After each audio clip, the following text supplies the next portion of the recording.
अस्सलाम वालेकुम, कैसे हैं आप सब? आई होप आप सब ठीक ठाक होंगे। लंच बॉक्स के लिए स्पेशल रेसिपी लेकर आई हूँ, तो बिस्मिल्लाह करके स्टार्ट करते हैं। सबसे पहले मैंने प्याज ले लिया था, प्याज को अच्छे से चॉप कर लिया। चॉप करने के बाद चॉप करें या ब्लेंड करें, करने के बाद इसको मलमल के कपड़े से जो है ना इसको निचोड़ लें। ठीक है, निचोड़ने के बाद इसका बिल्कुल पानी अपने निकाल देना है।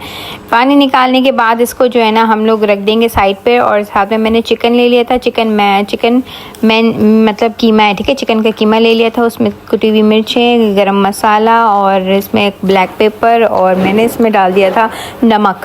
ये सारी चीज़ें डाल देंगे। ये बच्चों के हिसाब से हम बना रहे हैं क्योंकि लंच बॉक्स के ये आइटम है, तो ये बच्चों के हिसाब से बना रहे हैं। ठीक है, ये सारी चीज़ें हम डाल देंगे। साथ में मैंने थोड़ा सा जो है ना कोफ्ता मसाला डाल दिया।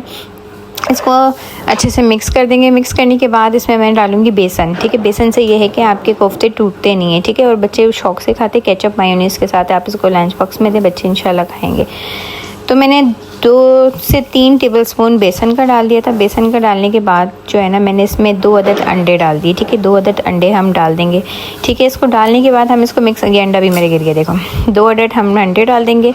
अंडे डालने के बाद इसको अच्छे से इसके बॉल्स बना देंगे। इस तरह से हम बॉल्स बना देंगे। हाथों की हथेली में आप तेल लगा लें और इसको बॉल्स बना दें। इस तरह से बॉल्स बनाएंगे, कभी भी आपकी ये कोफ्ते टूटेंगे नहीं। ठीक है, ये अच्छे से स्नैक्स बन जाएंगे बच्चों के लिए। और ऑयल गरम करके आप ये ऑयल में इसको फ्राई करें। ये देखें, मैंने कोफ्तों को फ्राई कर दिया है। एक साइड से अच्छे से पक जाए, सेकंड दूसरी तरफ आप कर लीजिएगा। हल्की आंच में इसको मीडियम टू लो फ्लेम में आप पकाएंगे।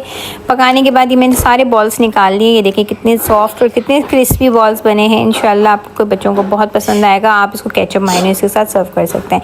वीडियो अच्छी लगी तो चैनल को लाइक एंड सब्सक्राइब करिएगा। अल्लाह हाफिज़।